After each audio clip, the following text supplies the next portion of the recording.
Welcome to the Hallenstein Center's new online program, Lunch and Learn. I'm your host, Gleaves Whitney. During the stay-home orders, we may not be able to journey far beyond our homes, but that should not stop us from journeying far beyond our minds. Today's journey takes us across wide terrain as we consider the novel coronavirus pandemic from a more philosophical perspective. Our guide is Professor Jeffrey Polet. Jeff grew up in an immigrant household in an immigrant town called Holland, Michigan. He was trained in German philosophy at the Catholic University of America, and after 20 years of academic wandering, ended up back in his hometown. He's in Holland, where he's a political philosopher who teaches at Hope College, writes much about America, and listens to Bach. My conversation with Jeff will go about 40 minutes, 50 minutes or so, followed by questions from our viewers. Feel free to begin sending your questions to us right away using your Zoom toolbar to do so. Jeff, thank you for joining me. Glaze, I'm happy to be here. And that is a bust of Bach on the wall behind me there. Well, that's great. We brought George Washington and Bach to the party. Yeah. Can hardly go wrong with it. Let's start by talking about what you love to teach. Tell us a little about your favorite courses and what you try to get across to students. Well, I teach political theory, and I teach the Intro to American Government class, and then we have other little gen ed classes that we have now and then. I love the political theory classes, of course. That's my background, and I very much enjoy teaching American political thought and ancient medieval political thought, and that's for me, a really fun one to teach because it's forcing them to enter a different world in a certain sense, a different, what Charles Taylor calls a social imaginary. And one of the great benefits of that is it gets them to rethink things that they think are obvious, or the sort of platitudes that they might normally operate by. And it's really lively, because they bump up against things that are intriguing, upsetting. I mean, you're a historian, so you're familiar with the problem of presentism very much, right? So it's kind of a nice antidote to that. American government, I've been teaching for close to 30 years, and American government was always the course that sort of bedeviled me. I'm sorry, my dog just walked in. It was only a matter. All right, you can go. It was only a matter of time before we had the dog problem, right? Hey, I love dogs. Your dog's welcome on my show. Okay. So that was a course that always kind of, as I said, bedeviled me in terms of exactly how to go about teaching it. And it was maybe about 8-9 years ago, I was teaching a class, and it was the end of the semester, and a student said, well, there's a new edition of the textbook coming out, and we're not allowed to sell our textbooks back to the bookstore. And I thought, okay, well, what's the textbook cost? It was probably actually more than that. It was probably a good dozen years ago. And it turned out the textbooks were $120. I had no idea. And I thought, well, this is absurd because I don't like textbooks that much to begin with anyway. And if I don't like teaching out of them that much, they probably don't like reading them. And at $120, this is crazy. So what I took to doing was putting together just a series of essays and articles. And, they begin by reading Orwell's Politics in the English Language, and that kind of sets a tone for the whole class. We have to think about how we think, and think about the words that we use, and think about the concepts that we use. And if we're going to do politics properly, it's not going to be just, throwing around slogans or jargon or something like that. We read the Federalist Papers, we read anti-Federalist papers, we read all kinds of essays about contemporary politics, we read classic essays on the presidency and on Congress and things like that. And it's just made that class much more enjoyable for the students, much more affordable for the students, and a lot more enjoyable for me to teach. So I think I get students now walking out of there saying, well, this is nothing like what I expected it to be. But, the idea is that I think 20, 30, 40 years from now, what they learned is still going to be relevant, right? Because they're understanding basic concepts, structures, institutions, what the animating ideas and principles are, rather than just like talking about current events or something. That's terrific. I mean, to start with Orwell like that and to really emphasize the importance of sound thinking and the responsible use of language. That's a great way to start, set the tone for your course. Now, you just listed a number of great books, excellent essays. If there were one book that you would have students, and indeed all Americans, have all of them read, what would it be? You know, I mean, my favorite book about America is Tocqueville's Democracy in America. You know, it's what 190 years old now, but it's not dated. I think the analysis holds up incredibly well. It's you know, it's a bit of a demand. You know, it's 700 pages or so. But it's, you know, all the chapters are really short. And so it's kind of one of these things where you can just read a little at a time. You can kind of bounce around between chapters. It's a book that has an extraordinary whole to it, but also the parts kind of hold up independently.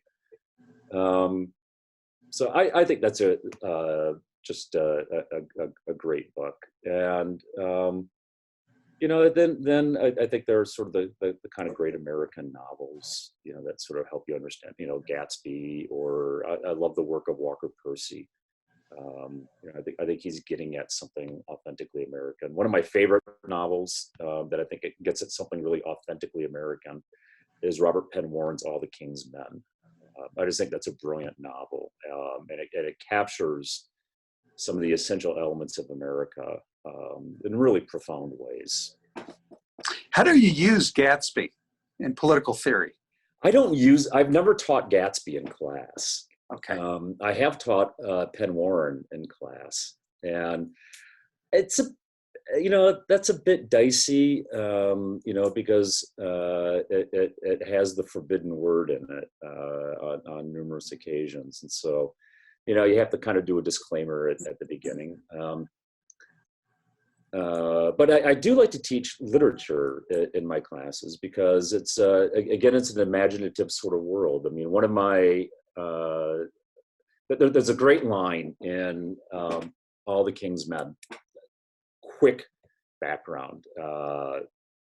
Jack Burton, who's a historian, is in love with Anne Stanton, and she's trying to convince him to get her brother to accept a political appointment, because she can't do it. No one can do it because he doesn't want to get corrupted. And he says, well, I can do it. And she goes, well, how are you going to get him to change his mind on this? And Burton says, I'm going to change the picture he has in his head. And I kind of think that's sort of what politics is, in a certain sense. It's the pictures that we have in our heads. And we tend to follow policies that we believe will fill out those pictures, right? We'll bring in the detail and make them concrete and so forth. And so what, you know, part of what you have to do, I think, when you're teaching politics is help students understand what their own pictures are, and to see what the pictures are that they have in their heads that they're operating with. Because a lot of times they operate unconsciously, right? We're not actually aware of that. So that's the brilliance of that scene. Brilliance of that scene is that he knows that Adam Stanton has a picture in his head of political life as being uncorrupted, right? And that you can keep yourself clean by just not participating in the dirtiness of political life. And what Jack wants to do is change that picture, and he changes it to, there's no way to stay clean. So you might as well get dirty. Now, what do you think the picture is in most of your students? What are they thinking in their heads? Yeah, that's a great question. Yeah,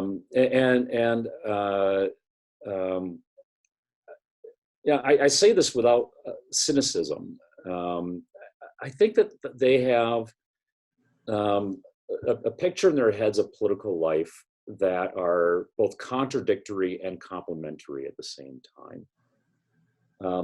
And that is, they want to do good. Right? They very much want to do good. And they want to do good in a way that sort of like Adam Stanton, is kind of uncorrupted. They don't want to get their hands dirty. And so they have a kind of vision of political life whereby you can do good things without any kind of moral compromises or moral costs. At the same time, when they think about our actual politics and the way our politics actually works, they think it's corrupt and mean and base and ignoble. And so they feel, I believe, this deep tension between wanting to do good and knowing that there's a kind of political calling that will enable them to accomplish some of the good they want to accomplish, and fearing they're going to get corrupted and tainted by it somehow. And so I think a part of the challenge is helping them navigate that and helping them think through that. And part of that is helping them understand what politics is. So interrupt me if I'm rambling too much. No, this is really interesting. Yeah, but I one of my sort of intellectual heroes is Max Weber, and so in a couple of my political theory classes, I'll have them read Weber's essay, Politics as a Vocation. And Weber has a great metaphor in there where he says, politics is a slow, difficult drilling through hard boards. You know, and you have to kind of imagine, right? It's the early 1900s, and it's one of these little hand drills, you know, with a crank on it, you know, and you've got a piece of oak or something, and you're sitting there and you're trying to, and he goes, well, that's what politics is, you know. It's not easy solutions. It's not, you know, simple. It's difficult. It's arduous. You're going to get blisters. You're going to get sore. And a big part of his essay is dealing with the fact that whatever else is true of modern politics, there is always at its core the use of force. And so there's no way you can get comfortable with politics unless you can somehow come to some sort of moral acceptance of the use of force. And of course, at the center of force is violence. You've got to make your peace with that somehow. And so again, this is a kind of, I think, a way of thinking about politics and thinking about the world and the role of politics in the world that gives an accounting of the role of force in human affairs and when it's appropriate and when it's not appropriate, and to what ends can it be rightly employed, and what are the improper ends, and what are the proper means that you can employ and which are improper means. So but part of that also then is getting into conversations about, well, is it ever appropriate to become comfortable with use of force? Or maybe is that something like an Anabaptist kind of stand, right? Or maybe that's something that we should be avoiding altogether, which opens up all kinds of interesting moral questions. Fascinating. I mean, this is a baptism by fire for these students. It sounds as if it's really very challenging to them, and this is what you would expect from a teacher of your caliber. Well, has your experience in the classroom made you more optimistic or pessimistic about what our country's going to look like on the other side of this pandemic? Yeah. As he coughs. Your host yeah, there's two parts to that, right? There's the kind of short-term thing and the long-term thing. One of the things I tell my students, especially in my American government class, is right. I mean, the idea of tradition is literally, etymologically, means to hand over or to hand down. And so what any generation of people have to do is pass on an inheritance to the next generation. There's no way to avoid that, right? That's baked into the nature of things. You're passing on an inheritance to the next generation. And, you know, so what are the things that we have in our inheritance? Well, you could say there are things such as the physical world around us, the intellectual world, right? The civilization that has been bequeathed to us, arts and letters and so forth. the institutions that have been handed down to us, the financial world, the banking world. I mean, all this is finances, right? That's all part of our inheritance. And it's long been understood that it is the job of any generation to take that which they've been given, improve upon it where and when they can, and then pass it on in a better form to the next generation. It's a natural instinct we have as parents, right? I mean, we want to take whatever we've been given, make it better, and then pass it on to our children. What you should not be doing is spending down your inheritance. Right? You need to increase the wealth. It's the parable of the talents in the scripture. You need to add to that. It's what Edmund Burke called the great contract. That's binding all the generations together. I think my generation has not done a good job of that. I think we've spent down our inheritance in a lot of ways. So you kind of look at the world around us and you say, okay, so what have we inherited that we've made better? I don't think we've made the financial world better. I think we've made that more tenuous. I don't think we've made the physical world better. I think there are all kinds of serious environmental and conservational problems that we've created. I don't think we've made our institutions better or stronger. Right? I mean, our political institutions, I think, are weak. They're fragile. They're teetering at times at the point of collapse. Our churches are not stronger. The family, right, the bedrock institution of social life, is not in better shape now than it was 50, 60 years ago. The inheritance of arts and letters, I don't see how we've improved upon that. I mean, in some ways, we've abandoned altogether the idea of passing this on to our progeny. And so I've said this to my students, in a lot of ways, my generation has made a mess of things, right? And that's what we're passing on to you, is a kind of giant mess. And the thing is, you've got no choice. You're going to have to engage it. You're going to have to deal with it. And this is going to require a kind of resilience and resourcefulness that maybe we haven't done a good job of developing in you. But you need to start cultivating that within yourself. And I'm here to help you cultivate that within yourself. And I think my students, they get it.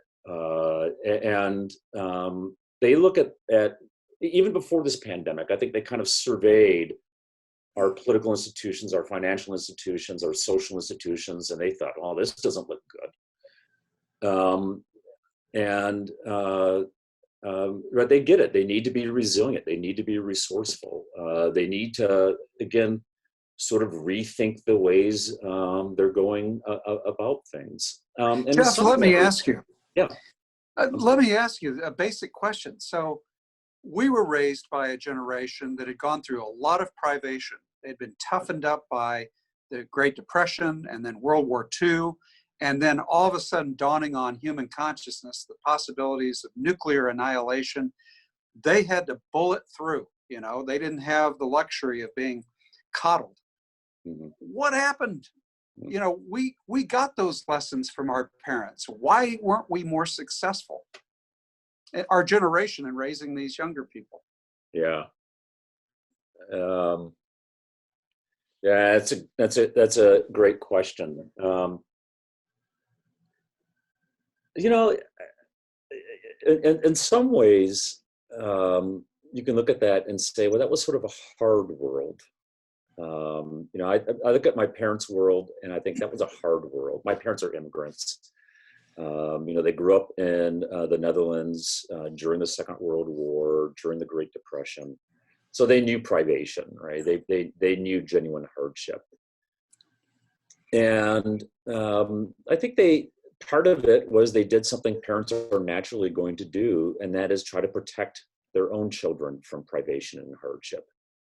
And privation and hardship create resourcefulness. They create resilience. So if you're protected from those things, you tend to lose some of those things. So that's one thing. A second thing I think is affluence.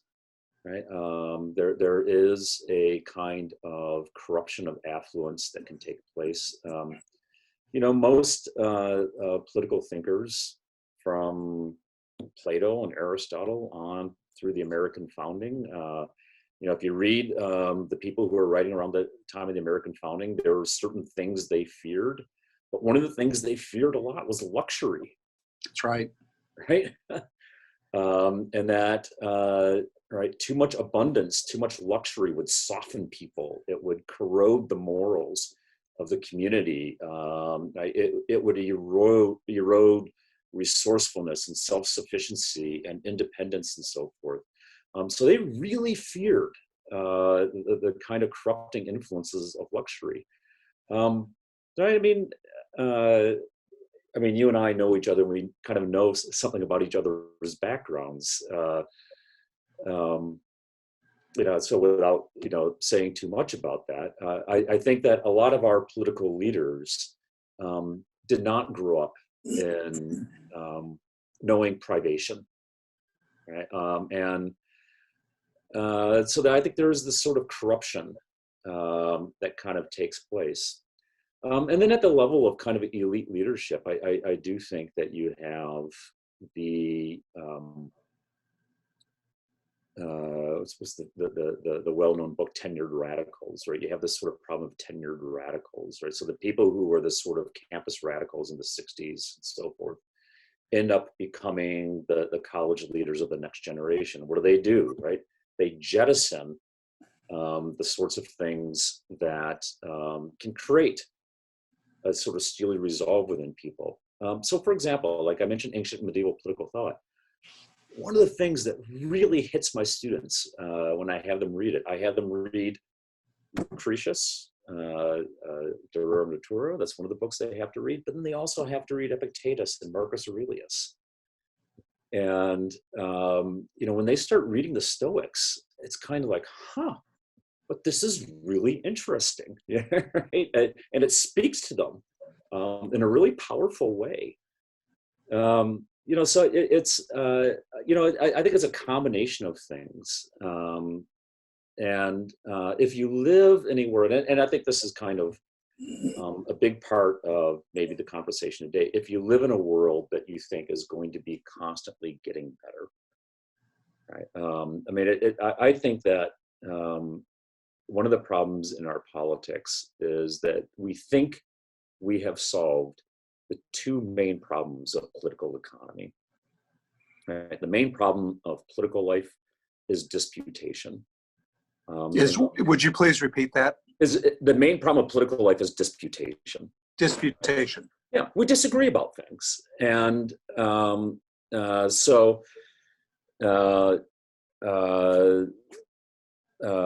there is a kind of thinking in contemporary elite classes that you can solve the problem of disagreement through expertise, right? Right, through science, or right, however you categorize it. Right? This can solve the problem of disagreement.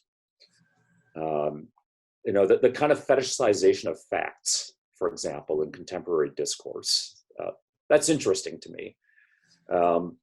The problem of economic life has always been scarcity, and the idea of progress, which has become the kind of unifying American idea, is the idea that you can kind of get beyond both problems of disputation and problems of scarcity. And I think that is an idea that our generation kind of grew up with. And, there's always outliers, right? There's always skeptics of these kinds of things, right? Christopher Lash or Roger Scruton, or right? You're always going to have skeptics of this sort of stuff. Russell Kirk. But there are also it is the imaginary, right? I mean, it's the predominant way of thinking about the world and explaining the world. And I'm not sure our current generation of students believe in that anymore, right? The idea of progress doesn't have the same kind of purchase with them that it did with us. And frankly, I think that opens them up to kind of different ways of thinking and different ways of being than a world where people believe that if you just keep applying human intelligence to all these problems, you're just going to make the world better and better and better and better without end. Well, there have been three big shocks to all of us from the time our students were just, being born or becoming aware of their world.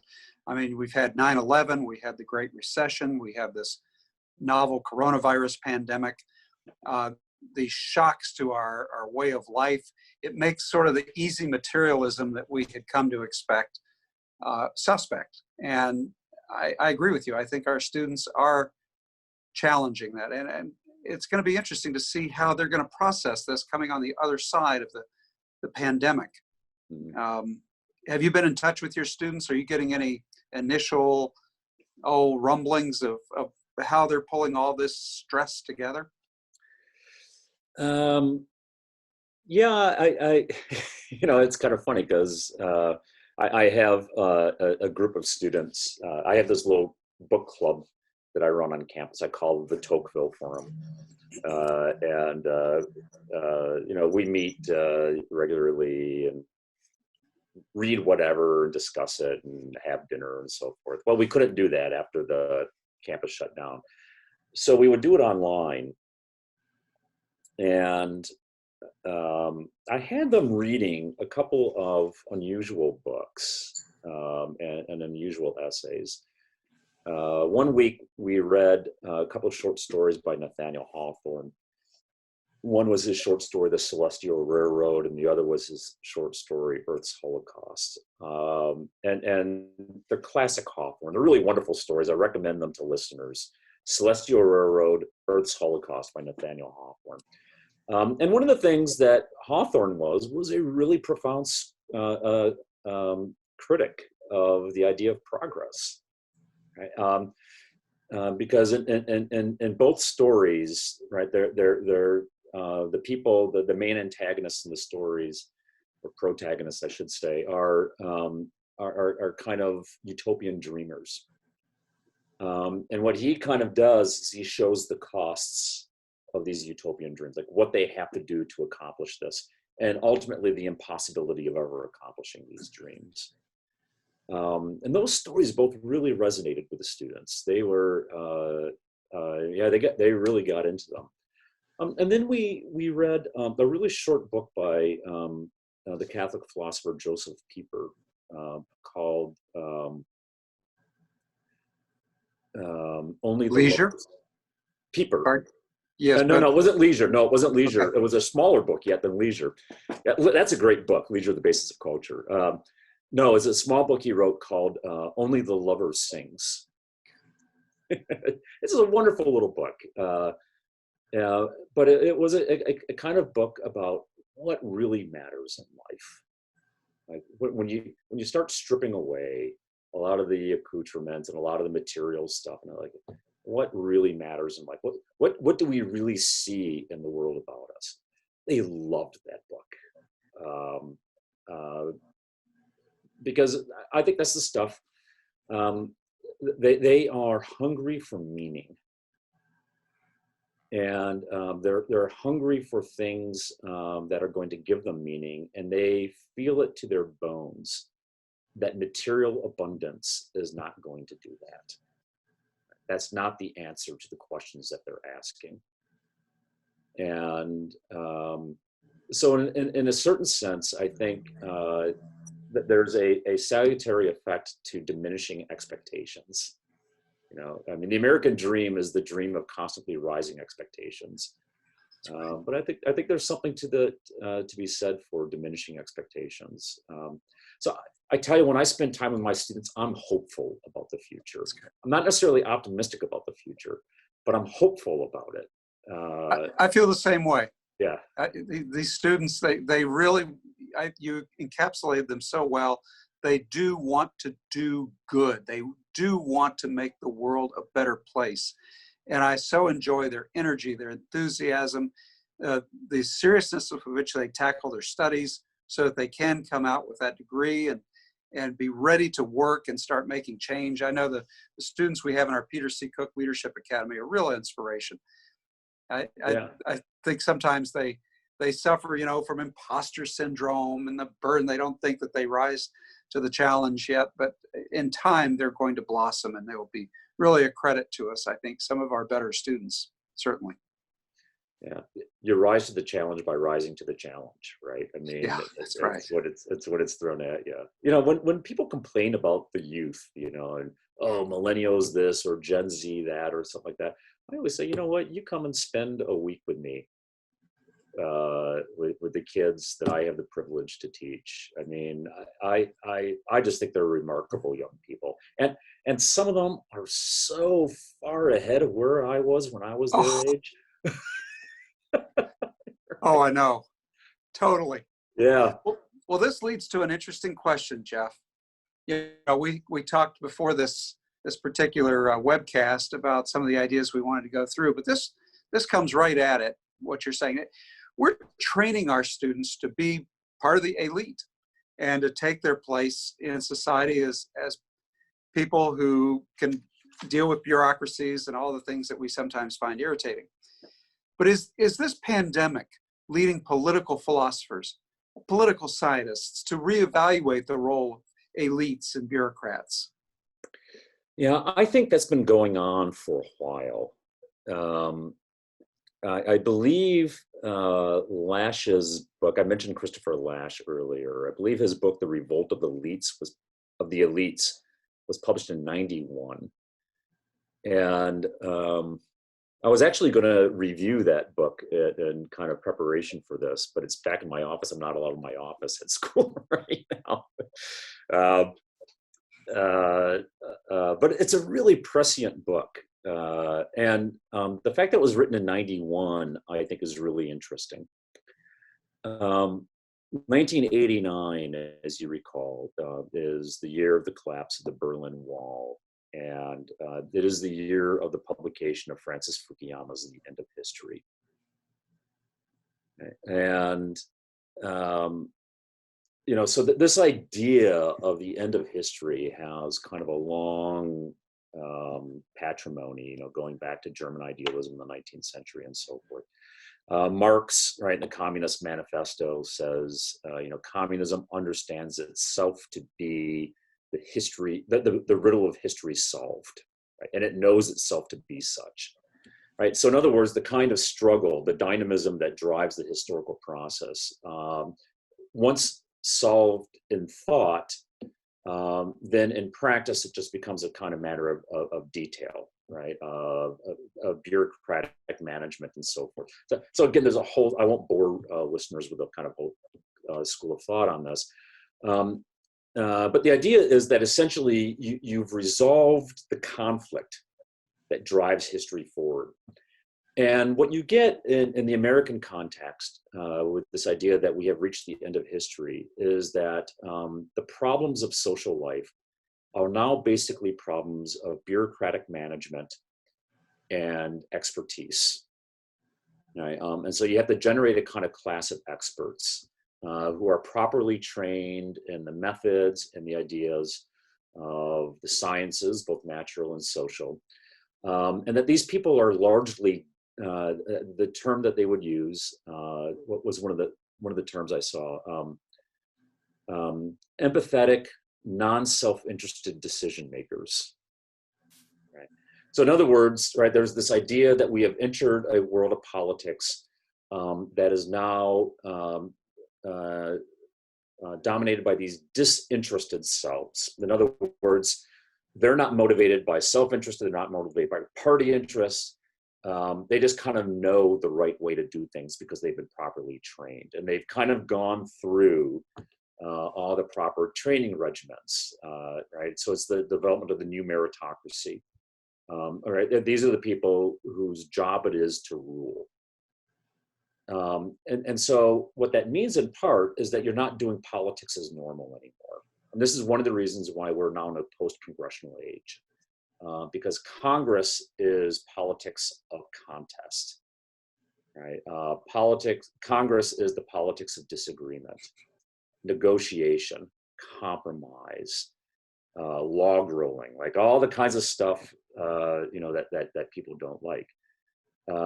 Bureaucratic politics is disinterested politics. Right? We are experts. We have managed all the data and so forth. And we are the ones who have the privilege of rule and should exercise the privilege of rule. And so what we've had emerge in our society is this, I think again, Lash was on this right at the end of history moment, right? But this division of American life into the elites and into the non-elites. And we saw there's serious separation. I mean, at one point, there was a kind of confluence of these people in the Democratic Party. But the Democratic Party pretty much kicked out the sort of working class from part of its coalition.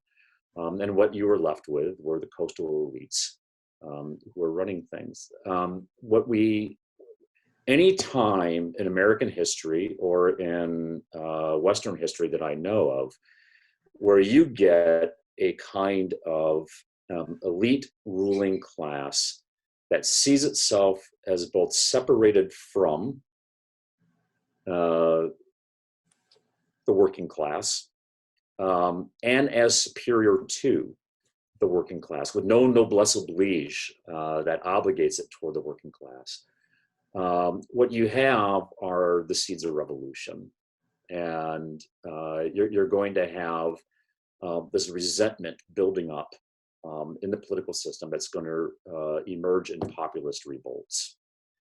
And the thing that typically is going to trigger it is some kind of corruption in the banking system, right? It happened during the presidency of Andrew Jackson, happened back in the Hamilton, the Pacifica Sylvidius debates, the Hamilton Jefferson debates in the early part of the Republic, Jacksonian era, during the McKinley era, William Jennings Bryan, the Cross of Gold speech, and so forth. And right, you get these populist revolts, and it happened in 2008. I mean, it was right. You could see it, the simmering in the wake of 2008, when there was massive corruption in the banking system, where the bulk of the problem fell upon the working classes, kind of hollowing out of the middle class that takes place. The working classes absorb the brunt of this, and the elites walk away from this, who are largely responsible for it, walk away from this scot-free.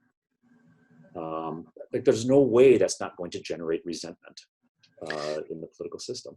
This creates all kinds of problems of social trust, these tensions between the classes.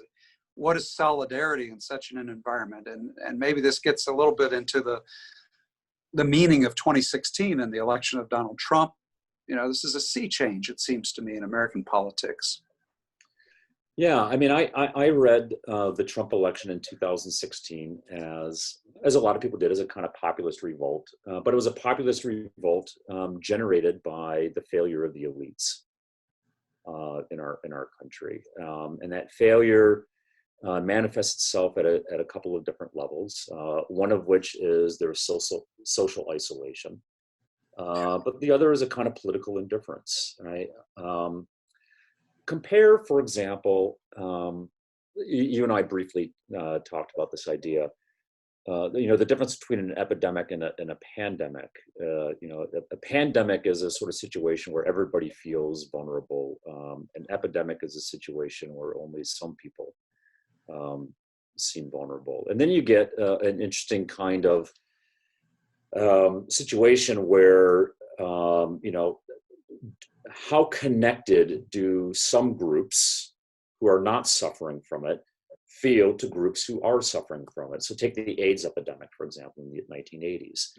I mean, what you saw was a great deal of indifference among a lot of conservatives among a lot of religious people, right? Because why? Because it was a gay disease. And so they could just kind of hold that at arm's length and say, look, it's not going to affect me. I'm not gay. I'm not an intravenous drug user. And so it's kind of their problem and not my problem. The opioid epidemic, right? I mean, since the financial collapse, we've had 500,000 people die in this country of opioid abuse. And what has happened? Right? If this were, if the opioid, so and I think I looked at a number this morning. In 2017, we had 50,000 people in this country die of opioid abuse, but they weren't dying in Manhattan. Right?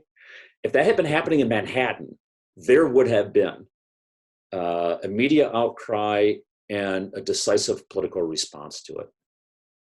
But it was happening in the northern woods of Michigan and in the gutted out Rust Belt towns of southern Ohio or something like that. And so the elites could kind of look at the opioid epidemic and say, yeah, it doesn't look good, but it's not something that we're going to do anything about really because it's not affecting us. And the thing about a pandemic like this is that everybody is in a certain sense equally vulnerable, right? Any of us can get it. And none of us know in advance what the effects are going to be if we do get it. But we don't all take equal risks in response to it. Right?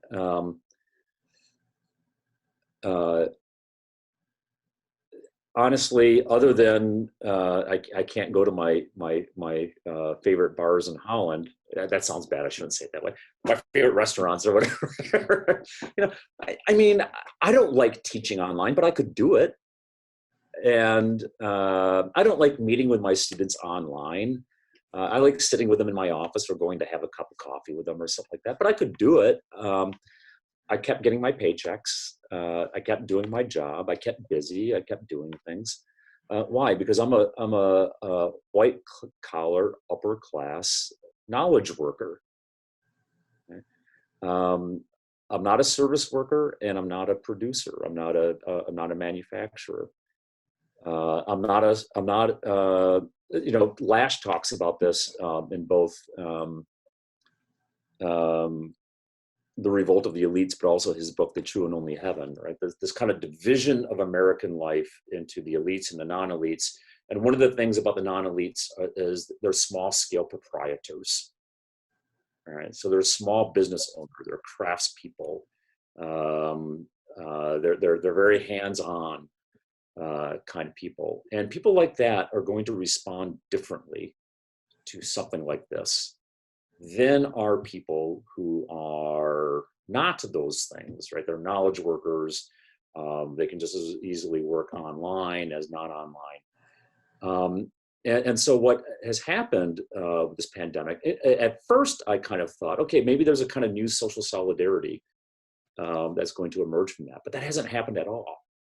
And it hasn't happened because the costs and the risks have not fallen equally upon different groups. And the people who are making the policies and are making the decisions are not people who have had their imaginations and their view of the world shaped by a physical engagement with the world, by taking risks, by understanding that there are limits, right? And this is one of the things Lash talks about in his book, is that the populists understand that life has limits because you're always bumping up against them, right? And the people who believe in progress don't believe in limits. Well, you've raised so many good questions. You were talking about the opioid epidemic, and you know, a lot of this comes out of collapsing economies. You know, we've seen it here in the Midwest. These go back to policies that have been decades in the making. Some people would blame NAFTA, for example, transferring our wealth out of this country to other countries. China has been recently discussed quite a bit with regard to that. So as our economy moves forward, as you look at the debates over our economy now, what do you see happening? I mean, we've got consumerism, presumably that's going to continue. We've been a great manufacturing nation in the past. We outsource a lot of it now. What do you think is going to happen? And tell me if you think the pandemic is going to make things better, net better for the American economy because we've learned some lessons, or net worse. Wow, that's a lot there, which I'd expect. I'm glad you mentioned the consumerism element, because this really has become the bedrock of economic activity. When the stimulus package was put together, and it's an interesting thing, like where's $2 trillion coming from, or where's $3 trillion coming from? The Atlantic had a story yesterday that we can avoid a Great Depression, and it's only going to take $10 trillion. So money well spent, right? We have, and this is, again, to go back to Lash, Lash argues that this is part of the idea of the sort of modern elite economy. It's a consumer-based economy. It's not a production-based economy. And one of the reasons for that is because elites can take advantage of the financialization of economic activity, right? They know how to engage in trading. They can do arbitrage. They can, right, they'll invest in markets. So Aristotle in the Politics book, one of the Politics, he makes a really important distinction between what he calls economics, properly speaking, which is productive household economics, right, where you're producing things, making things, building things, growing things, the things necessary to live, and what he calls crematistics, which is speculative economics.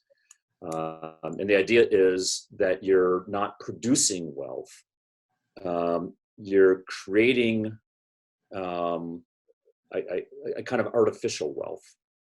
Right? In other words, you're not actually contributing to the common weal in any way. What you're doing is you're kind of wagering and betting on the economic activities of others. Paper wealth. It's paper wealth, yeah.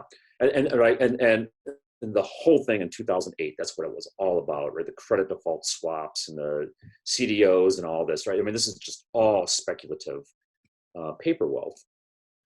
And right, so a healthy economy is a productive economy. It's where people are making things, they're growing things, they're building things, they're doing things. An unhealthy economy is one that's based upon financialization, right, on paper, on arbitrage, on speculation, and so forth. And that's the kind of economy that we have, right? Manufacturing is now less than 15% of all economic activity. Agriculture is less than 2% of all economic activity. And financial activity is roughly half of economic activity. After the Dodd-Frank bill was passed by Congress as a way of trying to control the whole too big to fail phenomenon, the 6 largest banks became actually bigger. They controlled more of capital investment assets now than they did prior to the 2008 collapse. And so what keeps the whole thing going is consumption.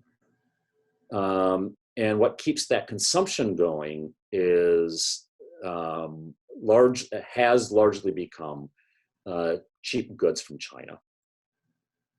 And so the stimulus packages that were passed were not packaged, or the CARES Act was not designed to improve production. One of the things that we've seen happen as a result of the pandemic are breakdowns in the food supply chain. Utterly predictable. I mean, Wendell Berry has talked about this for years, right? The problems in our food supply chain. We're seeing that break down. I've gone to my local grocery store a number of times, and there are times there are no meat, no chicken, no milk, right? And the food supply chain is breaking down. And so you would think that they would say, okay, so if we're going to do some kind of infusion of money into the economy, maybe what we can do is help shore up food supplies, In fact, what's happening is they're dumping milk, right? By the millions of gallons. Yeah. Yeah, it's It's like crazy. during the Great Depression, right? Where they're slaughtering hogs by the thousands. Because they got an utterly unreasonable supply chain in place. So absolutely, that I can see, very little of this money has gone to the production side of things. It's all gone to the consumption side of things, right? Everybody gets their $1,200 stimulus check. Why? So they can buy things. Not so that they can make things or produce things, but so that they can buy things. And where are they buying those things from? Well, probably from China. And by the way, one of the things we've experienced is that our medical supply chain is incredibly fragile, right? That a huge portion of our medical supplies and drugs were coming from China. I read this morning that 75% of all drones are being built in China. Yes. So, Along with a 5G network that is going to dominate so many grids. Yeah. They really are leaders in that. Well, let's talk a little bit about debt. You and I have had some very robust conversations about the debt in this country, both personal debt, but what I'm really speaking of is national debt.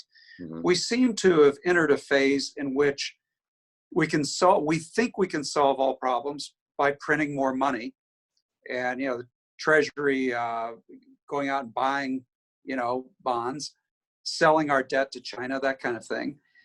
How long can we do this? And what does that do to the nature of our country and the nature of being a citizen in our country if we think that we can solve all these problems by just going and asking the government to print more money? Now, I asked that question recognizing that we were truly in a crisis, as still are in many ways, and it was necessary for the government to do this initially. But what I'm afraid of, what I'm addressing here, is it changing our mindset in this country?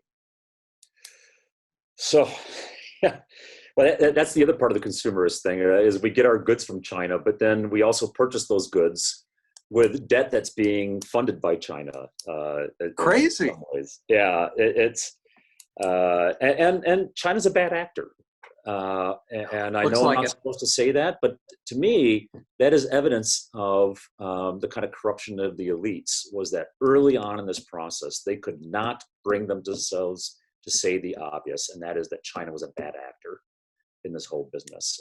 Why? Because they wanted to keep the economy going, and because they didn't want to appear to be racists. And so they neglected to say something that was perfectly obvious, and that China was a bad actor in this whole business. And they continue to be. What does debt do to us? So, Gleaves, honestly, I am trying to make sense of this. I'm not an economist. When they announced the $2 trillion, $2.5 trillion CARES Act, my immediate reaction is, well, where's the money coming from? And that the kind of thing, well, they'll just print more money. In a certain sense, that's kind of true. As nearly as I can figure it out, this falls under the rubric of what is known as modern monetary theory. So it's kind of a rather novel thing. And again, I'm not an economist, so I don't want to pretend to expertise here, because in part it's befuddling. Like I can understand running a business, right? Simple production of something, right? I can understand running a farm. I need to grow things and sell my crops. I need to build tables and sell them at a market or something. Like I have a brother who's a woodworker, and he sells, among the things he sells are puzzle boards, right? That people can make puzzles on, and they're selling like hotcakes right now. And good for him, but I understand that model, right? That you have to purchase the goods, you have to purchase the wood and the stain and whatever else it is that he's buying, and then you have to put your labor into it, and then you sell it, and you try to make a profit on it, and so forth. And it all makes sense to me. None of this makes any sense to me. As nearly as I can figure it out, what's happening is that the Treasury Department is issuing bonds, and the Fed is buying those bonds. And then any investment income the Fed gets off the purchase of the bonds, it has to put back into Treasury again. So this whole thing is being held together by double entry bookkeeping. The Fed now has on its balance sheet $6 trillion in assets. It's buying some mortgage-based assets, it's buying other bond-based assets and so forth. It's buying assets from corporations. The Fed has $6 trillion. I don't know what that means, $6 trillion, right? It's an abstract number. So that part of modern monetary theory, as I understand it, is that deficits are never problems, because if the government runs up a deficit, right? If the government is borrowing money, that money that is borrowing is going somewhere else, right? So it all evens out, right? And so it's all about keystrokes. You just have these keystrokes going. I'm like, yeah, but even if that's true, and I doubt it is, but even if that's true, it's leaking off, right? I mean, where's China in this theory, for example? Or where are other actors? It's not as if the Fed is the only one buying these bonds. So I don't know. We have to pay interest on that debt. Like this, we know. The U.S. right now has $25 trillion in debt. We have to pay interest on that debt. And one of the ways we're managing to pay interest on that debt is by keeping interest rates really low. Right? Those interest rates start going up a little bit, and the next thing you know, the U.S. government is paying $1 trillion a year. Right now, it's about $500 billion a year they're paying on debt servicing. Just servicing the debt. We cannot inflate our way out of the national debt. And what worries me, Jeff, and what really gets my blood boiling, you said how we have failed our younger generation coming up. Even those of us who say, oh, we're against higher taxes, you have this kind of national debt that we can't inflate our way out of. These are taxes on the next generation. Yep. And if that doesn't make people stop and think about what we are doing right now, I don't know what will. It's the height of hypocrisy to say we want lower taxes and then to have these deficits and the national debt at such a level that our poor kids are going to have to pay it off. Well, and as I understand this theory, modern monetary theory, you do need to have ever higher rates of taxation, but you can have them because you're pumping more money into the economy. So it's not actually affecting people's spending power. It just looks to me like a giant ledger game, right? That they're playing around with spreadsheets. But right, it is. There are actual obligations that you have. You have to pay the interest on it. Yes. You have to pay Social Security. You have to pay Medicare. You have to pay Medicaid. The government has to be able to cash checks that it sends to defense contractors and so forth. That money has to come from somewhere, and it has to come from someone. And you can delay, right? You can keep hitting the snooze alarm on when you're going to pay this back, but at some point, it has to be paid back. I don't see how you can get around that. And so I'm with you. So there's a cynical part of me that sort of thinks that some of the policies being advocated for in the current crisis, and I don't want to say that we shouldn't have policies, that there aren't serious public health issues. There clearly are. But some of the policies, which have seemed to me incoherent and counterproductive, don't seem quite so incoherent if you look at them from the point of view of who's bearing the costs of them. So I'll give you an example. In California, they had these public trails, and they allowed hiking on these trails, but they didn't allow mountain bikes on these trails. The mountain bikers were typically young people.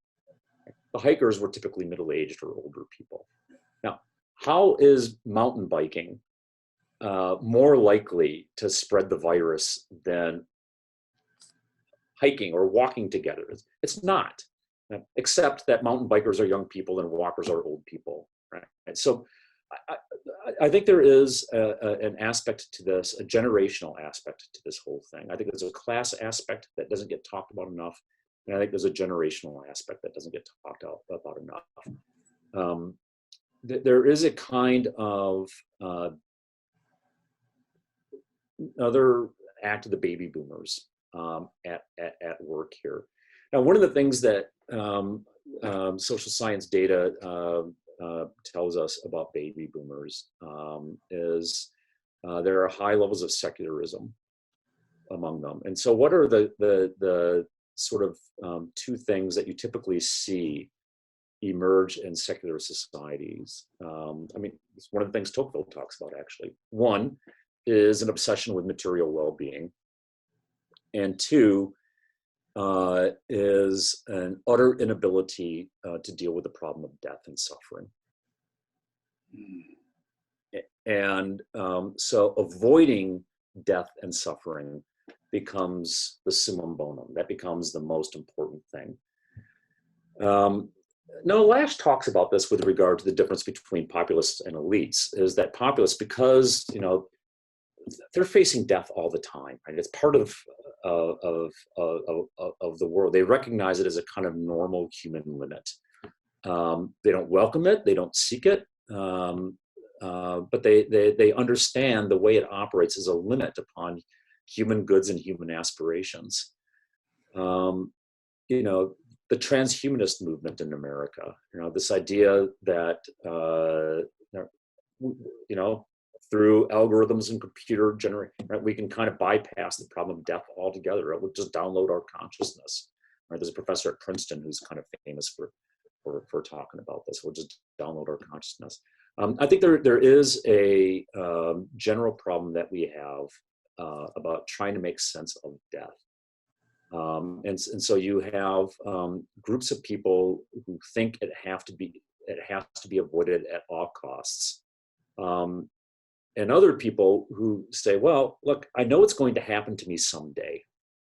I'm not looking to rush it. Right? You know, I'd rather it happened later rather than sooner. But it is, the avoidance of death is one human good that has to be considered aside other human goods that we enjoy. It is not the only human good. But that's Thomas Hobbes, right? The avoidance of an untimely death is the summum bonum. That's the only that operates socially. So I think there is this kind of that there's this sort of, I think it's something sort of typical of, it's crude, right, for me to say this, but in a largely secular society, death is always going to be a serious problem. Quickly, your question was, what does debt do to us? You may recall that the movement from the Articles of Confederation to the Constitution was in part generated by debt issues, right? They were trying to figure out what debt. Very much so. Some of the people who resisted the Constitution said, this Hamiltonian plan, this is legerdemain, this is game playing. I mean, the way you deal with problem of debt is you live within your means, you work hard, and you have the Franklin virtues, right? You sort of possess the Franklin virtues, thrift, scrupulousness, frugality, right? These kinds of things. You do not try to discharge your debt through these kind of financial machinations. That's clearly what we're trying to do. I mean, you mentioned the inflationary consequences. I mean, if the government ends up monetizing its debt, which it seems to me likely they're going to do, and this does seem to be the bugaboo from everything I've read in modern monetary theory, is hyperinflation. And if you really want to stick it to the next generation, have hyperinflation in your economy. Well, remember when we were young men and learning about all these things, I remember back in the late 80s and early 90s, you didn't want government, for example, printing a lot of money and having big programs because of what was called at that time crowding out. And if you crowded out, it would cause inflation because the government would be one of the competitors for the money in the market. Well, I guess we have solved that problem, but you know, the suspicion that I have underneath it all is that we really haven't solved the problem. We've talked ourselves into thinking we have solved the problem. I do think down the road, we're going to have inflationary pressures and our kids are going to pay the brunt of that. Jeff, we've got viewers queued up. ask Okay. questions. Some of them friends of the Hallenstein Center and friends of yours and mine. Okay. So let's get to those. Jason Duncan, a good Oh, history Jason professor in Duncan. Aquinas. Yeah. Yeah. Hi, Jason. He's very much enjoying our session today, and he says our polarized politics today is defined more and more by right versus left, by two ideological parties with millions disaffected from both. What do you think that means for the future of our country? And Jason adds, feel free to bring the dog back in on this one. He won't mind. Thanks, Jason. Great question. So Jason grew up in upstate New York, and I guess what they call burned over country up there. And it's sort of an interesting case study. And that's the area that Christopher Lash was from, actually. So I think, Lash, he taught at the University of Rochester. I think he was sort of observing the world around him. One of the things Lash argued in The True and Only Heaven is that both parties are utterly committed to this idea of progress. Just one of the things debt does to us is it makes us think that we can live beyond our means. Right? And that living beyond our means is actually the kind of key to happiness. And that's different than a kind of chastened view of the world, which is that you have to live within your means. You have to try to figure out, as Wendell Berry says, how to get a maximum amount of satisfaction from a minimum amount of consumption. And Lash argued that both parties have become parties of progress. What their disagreements are about means, and that in fact, theater of politics is meant to distract us from this kind of underlying agreement about limitless growth and endless progress. And so it's Kabuki theater, right? I mean, it's they scream at each other, they yell at each other, but it's really a dispute about means. And I would add, actually, it's a dispute about patronage. That modern politics really is a kind of spoils system. And so electoral politics is really about who's going to control the levers of patronage in a political system.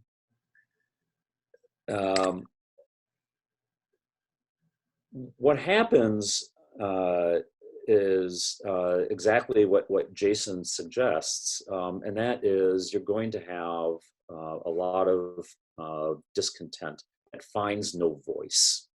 Right? And these are these populist movements, right? That they really don't find a home in either party. Ross Perot, perhaps, in 92 is an example of this. William Jennings Bryan was certainly an example of this. Jason knows this. Jason's a historian. He knows all this better than I do. Susan McWilliams had a really cool essay back in 2016 comparing Trump's voters to Hunter S. Thompson's book on Hell's Angels.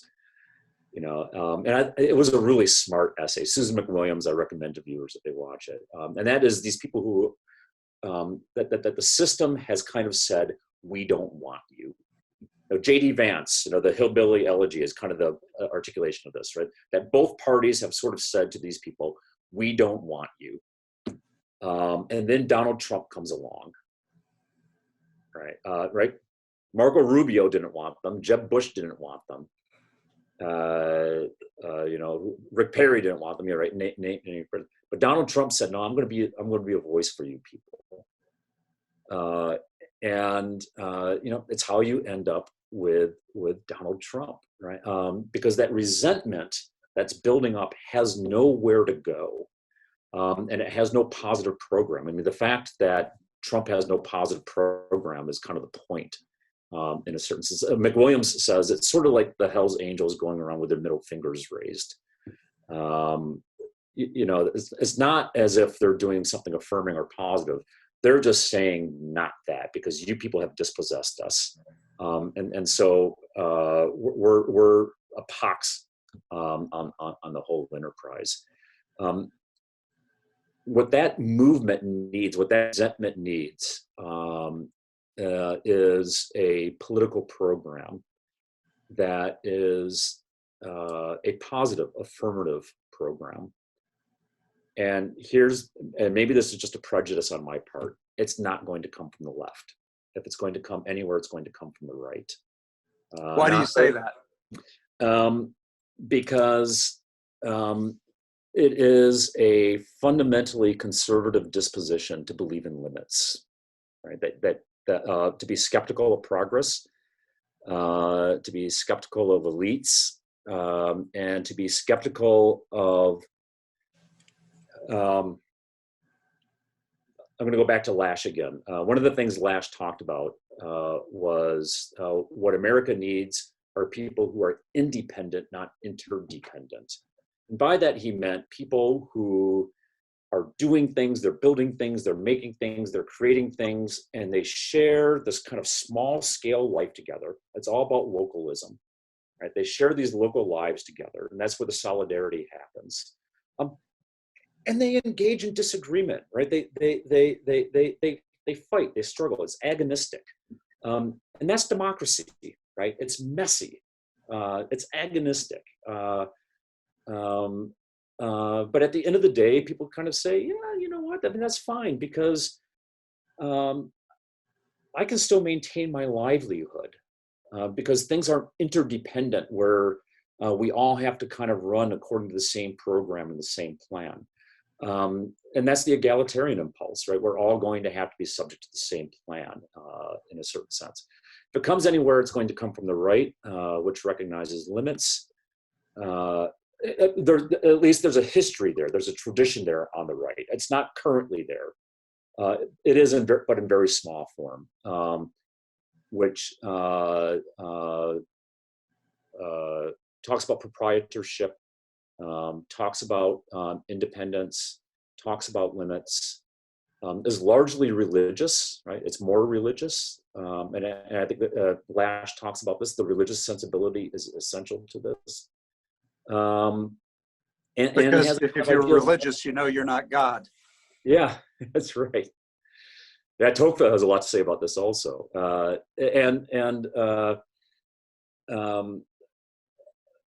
Is neighborly in the sense that, one of the things that's happened is this kind of clustering of people into like-minded communities. And the old idea of neighborliness is you're engaged in common projects and a common life together. Politics is just not the biggest deal in your life. Right, right. When people are vilifying each other because of who they voted for. Yeah, it's gotten out of hand. It really has. Well, here's a little bit of a change in register. One of your neighbors there in Holland, Greg Dykhouse, we had him on as a guest several weeks back. Hi, Greg. He asks this: as a college professor, what would you like to see in the efforts of high school students and teachers as they prepare for post-secondary experience? Thanks, Greg. Great question. First of all, and I'm going to say something that I hope the administrators of my college are not listening right now. We have devalued work. Right. This is part of the problem with meritocracy as we understand it. We believe that the knowledge classes are the valuable classes. Right? They're the ones who contribute to things. They're the ones who run things. So we devalue work. We devalue being a plumber or being an electrician or being a mechanic, all of which are good, honorable professions. Right. And when I say that, I can't help but sound condescending, and I don't mean to. I honestly believe that, right? I mean, I say this to my students all the time. My trash collector does more for me on a weekly basis than the president does.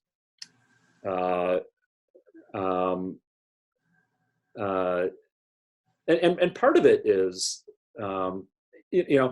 what would happen, for example, if instead of a shutdown order, the governors said, okay, we're not going to shut down, but everybody's going to have to go grab a shovel and start working in the fields. Who would be protesting right now? Who would be in Lansing, right, protesting this?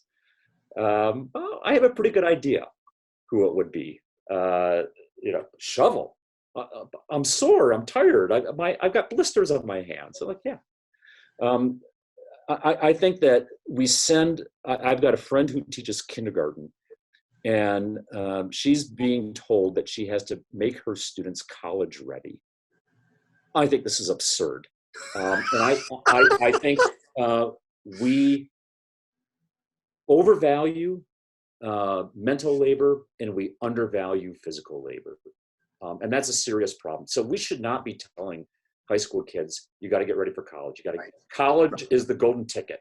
Yep. Right? Yeah. Well, college is the golden ticket. I think it's a huge mistake. I think it's a Faustian bargain that we've made. And I think we're paying the price for it. And we're going to keep paying the price for it as colleges. However, that does not mean we should not have colleges.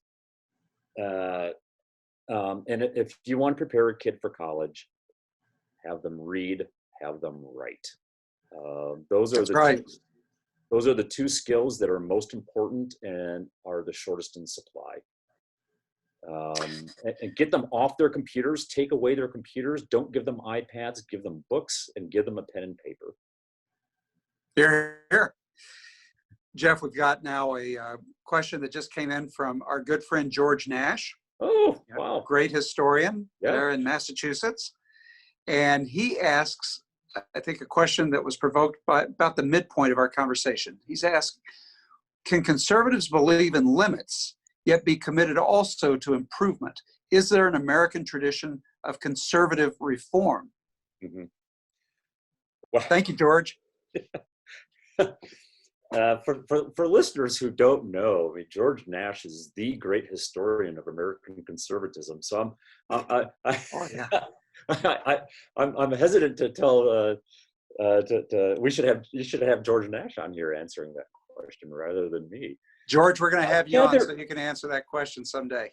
Yeah, there is. The sort of term that we use for that is meliorism.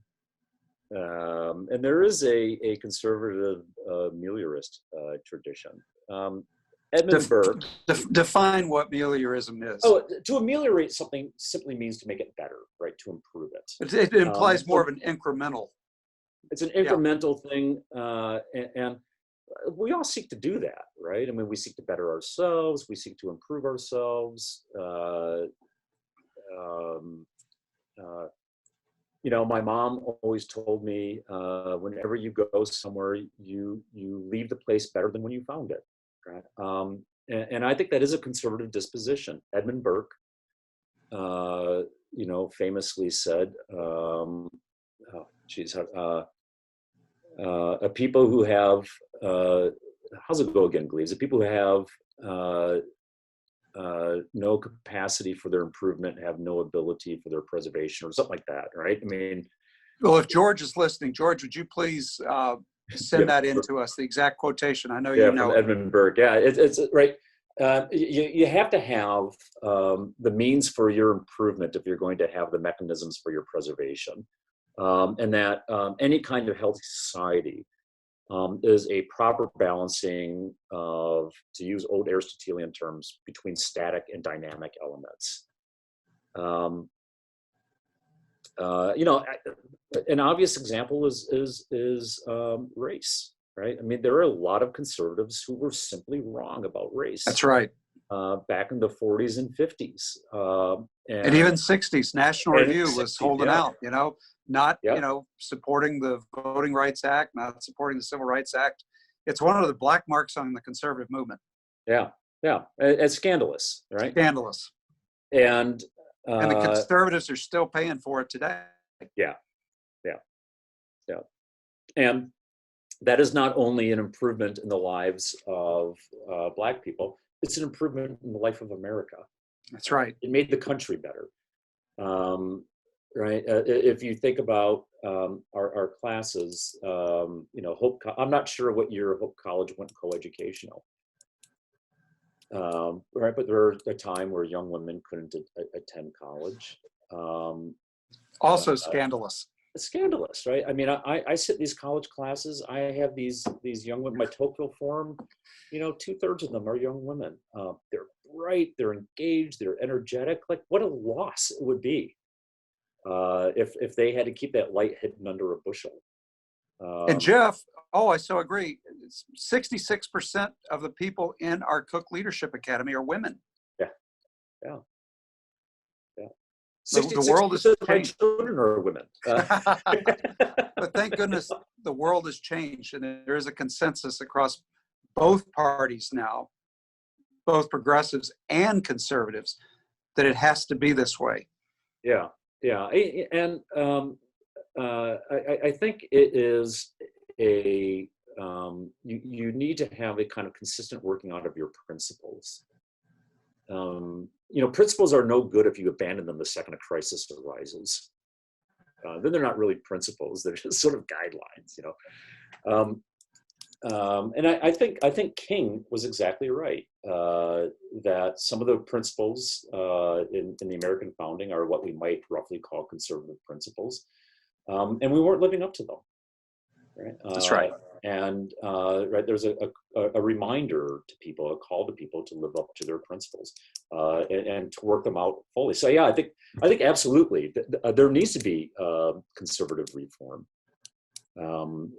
If conservatism is just this kind of static thing, just a maintenance of the status quo, then who cares, right? I mean, it doesn't interest me if that's what it is. No, me neither. It isn't even interesting as a field of academic study if that's all there is. Right. Yeah. Well, Jeff, I think we're going to wrap up now. This has been a very stimulating conversation. I want to thank you, and Hope College for sharing your time and sharing your passion for political philosophy and talking us through some of your most recent observations during the novel coronavirus pandemic. Thanks also to our viewers, whom I invite to Zoom in or join us on Facebook at the same time Thursday, May 21st, when my guest will be Cook Leadership Academy Fellow Lucretia Dunlap. Lou and I will discuss failure, resilience, and mental health in leadership. So till Thursday at 1 p.m., stay tuned and stay well.